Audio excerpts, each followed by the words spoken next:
Alright, Filipino reaction. Okay, reaction video time mga kaibigan dito sa viral news ngayon na Press X Duterte damay sa pagtatago ni Kibuloy, nais pa imbestigahan. Eto na.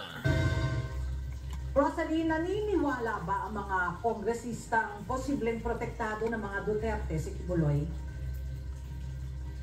Ella, hindi basta maaaring itanggi ni dating Pangulong Rodrigo Duterte na wala itong kinalaman sa pagtatago ng kontrobersyal na religious leader na si Apollo Kibuloy.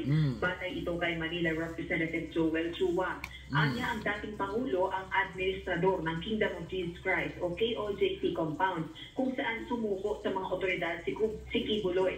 Dagdag pa nito, misleading kung hindi man deceptive o mapanlinlang ang naging pahayag ni Vice President Sara Duterte kung saan minaliit nito ang posibilidad na nasa KOJC compound si Kibuloy. Pusod nito, nananawagan ng kongresistang investigahan ng mga kinauukulang otoridad ang koneksyon sa compound ng mag-amang Duterte. Lalo na't mahirap nilang anyang paniwala ang hindi umano alam ng mga ito kung saan nagtago si Kibuloy. Dapat din anyang papanagutin ang Duterte family kung may ginampanan sa pagbibigay proteksyon kay Kibuloy ng pugante pa ito.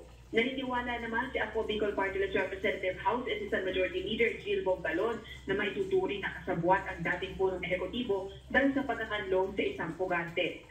Ay nako.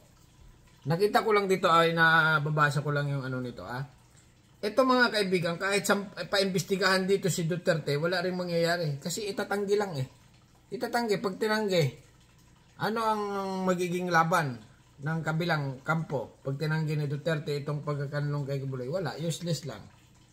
Role ng mga Duterte sa pagtatago ni Kibuloy, nais pa imbestigahan. Makukulong naman kaya kung halimbawa napatunayan? Hindi rin, di ba?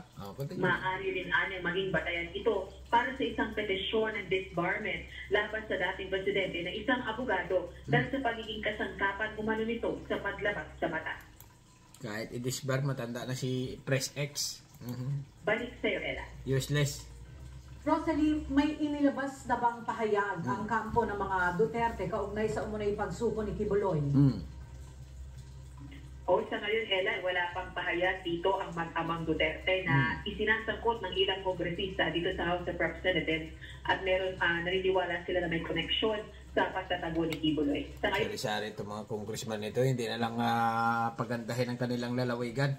Ito mga kaibigan, kahit sampahan mo ng kaso ito, ano ba, congressman ka, kasampahan mo ng kaso si Press X Duterte at saka isa, useless na mangyayari. Common sense lang ito, wala. Kasi tatanggi lang O, kung disbar man ang kanyang pagiging abogado, wala na rin, hindi na rin niya nagagagamit kasi matanda na si X continue lang. Ayun, nag-iintay pa tayo ng pahayag mula sa kampo ng mga Duterte.